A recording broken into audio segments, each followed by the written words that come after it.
amigos oyentes, tengan todos ustedes muy buenos días. Hoy domingo, un día más en el cual tenemos la oportunidad y agrado de llevarles a sus hogares un mensaje de Dios mediante nosotros, esperando de que sea de mucha bendición para todos ustedes. Y en esta mañana vamos a compartir y vamos a hablar un poco acerca del libro de Santiago. Un libro en el cual nos muestra distintas enseñanzas, pero en esta mañana vamos a hablar acerca de la importancia de la oración, la importancia de la paciencia y la importancia de cómo debe ser nuestra relación con nuestros hermanos, así como nuestro prójimo. ¿Ya?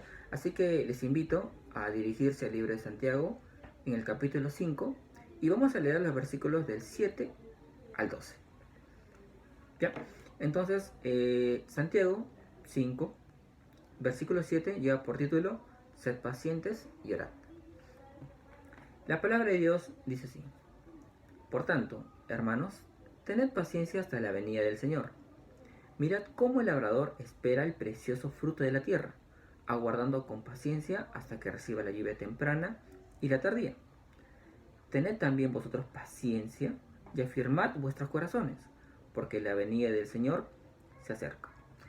Vemos que en estos dos versículos, en los primeros dos, tanto el 7 como el 8, en dos ocasiones se nombra el término paciencia, ¿no? Inclusive lo compara con la paciencia que tiene el labrador, ¿no? Para poder esperar la cosecha.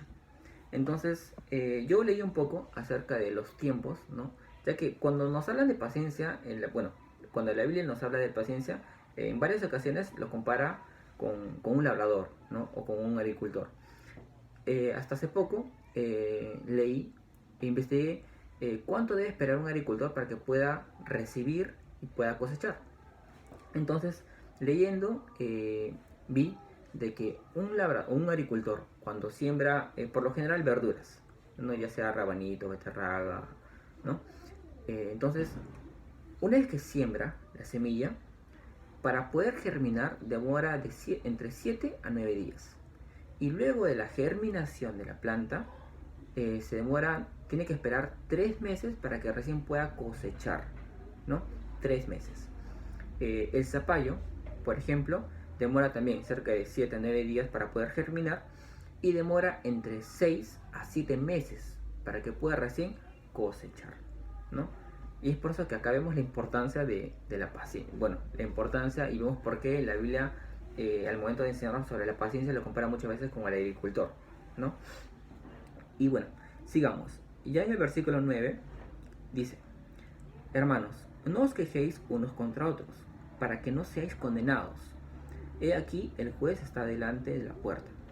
En ese versículo Santiago nos enseña sobre la importancia, ¿no? De cómo debe ser nuestra relación con los demás, tanto hermanos de la iglesia como amigos o compañeros, ¿no? Entonces, usted se imagina lo vergonzoso que sería para nosotros o para usted si el Señor viene en el preciso momento cuando estamos en una relación tensa, donde nos llevamos mal con un hermano o con un amigo. Sería algo vergonzoso, ¿no? Entonces, Santiago nos enseña en ese versículo, en pocas palabras, que tenemos que tener nuestra casa en orden y nuestra relación con los demás también en orden, porque si usted no lo hace, o si yo no lo hago, el Señor lo hará. Bien, en el versículo 10 dice: hermanos míos, tomad como ejemplo de aflicción y de paciencia a los profetas, que hablaron en nombre del Señor. Los profetas son un claro ejemplo de sufrimiento, porque sufrieron, y son un claro ejemplo también de enseñanza de paciencia, ¿no? Inclusive la semana pasada, en un devocional anterior, también hablé un poco sobre la paciencia que tuvieron los profetas, ¿no? Sigamos. En el versículo 11 dice: He aquí tenemos por bienaventurados a los que sufren. Habéis oído de la paciencia de Job, y habéis visto el fin del Señor, que el Señor es muy misericordioso y compasivo. Para los que hemos crecido, a los que se nos ha enseñado desde muy pequeños acerca de la historia de Job, sabemos que Job fue un hombre correcto, un hombre justo, ¿no? Que tenía muchas riquezas, fue un hombre muy próspero, pero el Señor permitió que él pase momentos difíciles en su vida, ¿no? Un claro ejemplo de ello, para poder resumir todo lo que él sufrió, es que él perdió a sus hijos, perdió a sus criados, perdió a su ganado, así como perdió muchas propiedades, ¿no? Inclusive él pasó enfermedad, una enfermedad muy fuerte y muy delicada. Entonces él tuvo inclusive la presión de su esposa, ya que su esposa le dijo, mira todo lo que estás pasando, maldice el Señor, ¿no? Y él, a pesar de tener la presión de su esposa para poder, y a pesar de tener todos los motivos humanamente, a pesar de tener todos el motivo, el argumento como para poder renegar y cuestionar a Dios de todo lo que estaba pasando, él decidió guardarse, ¿no? Entonces, Job no es que fue paciente desde un inicio, sino que él aprendió a ser paciente. Y vemos cómo el Señor luego lo recompensó por guardar esa paciencia, ¿no? Y por guardar su corazón. Y ya en el versículo 12, la palabra de Dios dice así: pero sobre todo, hermanos míos, no juréis ni por el cielo ni por la tierra, ni por ningún otro juramento, sino que vuestro sí sea sí y vuestro no sea no, para que no caigáis en condenación, ¿no? Que vuestro sí sea sí, que nuestro no sea no, ¿no? Es lo que más se rescata en este versículo. Entonces, Santiago en este versículo nos enseña cómo debe ser nuestra conversación en el día a día, ¿no? Sabemos que hay situaciones en las cuales se nos hace difícil poder decir no, quizá para no tener, para no dañar a alguien, para no decepcionar a una persona o para no quedar mal ante la familia o ante amigos, ¿no? Yo les quiero contar una historia que es real, que se vivió en el año de 1924. Había un joven que, bueno, se llamaba Eric Liddell, ¿no? Eric Liddell fue un gran atleta profesional, hijo de dos misioneros. Sus padres viajaron a China para hacer la misión de predicar la palabra de Dios, y Eric Liddell nació en China. Pero a la edad de 6 años, sus padres lo mandaron nuevamente a Escocia, que es su país de origen, ¿no? Y ahí Eric Liddell se formó, estudió en la escuela, y asimismo, durante esta etapa de su niñez y adolescencia, desarrolló el don que él tenía, que es de ser un atleta veloz, ¿no?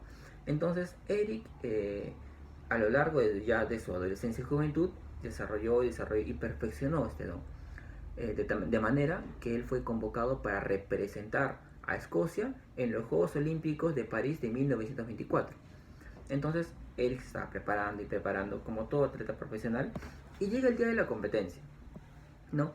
Entonces, Eric tenía una especialidad. La especialidad que él tenía eran los 100 metros planos, ya que durante estos 20 segundos que dura aproximadamente, él demostraba y salía a flote el gran potencial y la resistencia que él tenía, ¿no? Entonces, Eric fue nominado para competir en 3 etapas: en los 100 metros planos, que era su especialidad, y en los otros 200 metros planos, y en los 400 metros planos, que no era su especialidad, pero fue convocado también. Entonces, Eric se da con la sorpresa de que el día de la competencia de los 100 metros planos caía en domingo.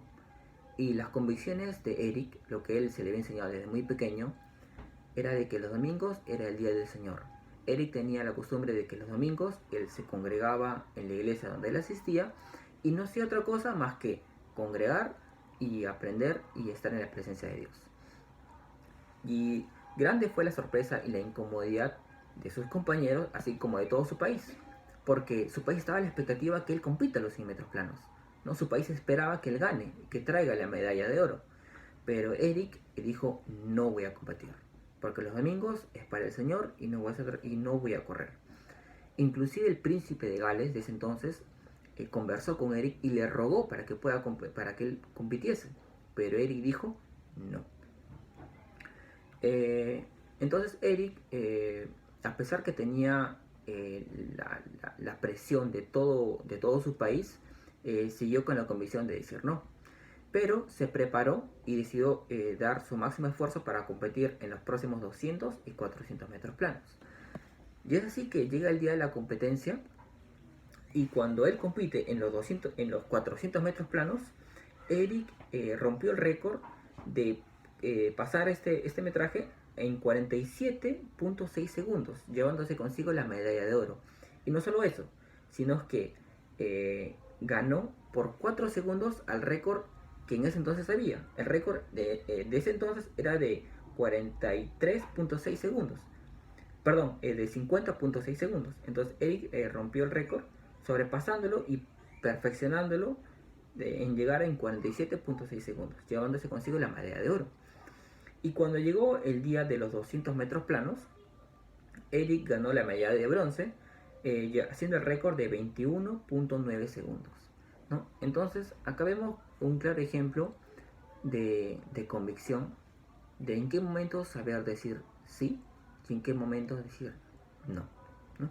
Entonces, asimismo, también quería añadir que más que todo en la etapa de, ya sea si usted es adolescente, si usted es joven o si usted es un hermano adulto o mayor, las etapas son las mismas. Hay distintas situaciones en las cuales se nos hace difícil, ¿no?, poder decir sí, y en otras se nos resulta muy difícil poder decir no. Quizá, como lo dije hace un momento, para no quedar mal ante la familia, o para no quedar mal o no estar avergonzado frente a amistades. Pero la Biblia es clara, ¿no? Y sabemos que el Señor nos recompensa, ¿no?, por guardar nuestra integridad. Uno de los pasajes, cuando hace un momento hablé de los momentos que pasó Job, una de las palabras que más me gusta que Job dijo, a pesar del difícil momento que él estaba pasando, es el siguiente. Job dijo: desnudo salí del vientre de mi madre, y desnudo volveré allá. Jehová dio y Jehová quitó. Sea el nombre de Jehová bendito, ¿no? Entonces vemos una vez más que la paciencia y el guardar la integridad que nosotros procuramos mantener nos lleva de bendición en bendición. Y asimismo, una vez más, nos enseña, ¿no?, mediante esta historia real que hace un momento les comenté, sobre la importancia y el ejemplo de cuándo saber decir no y cuándo saber decir sí ante distintas etapas de nuestra vida. Bien, hermanos, en esta mañana espero que este mensaje les haya sido de mucha bendición para ustedes, y que tengan un buen fin de semana.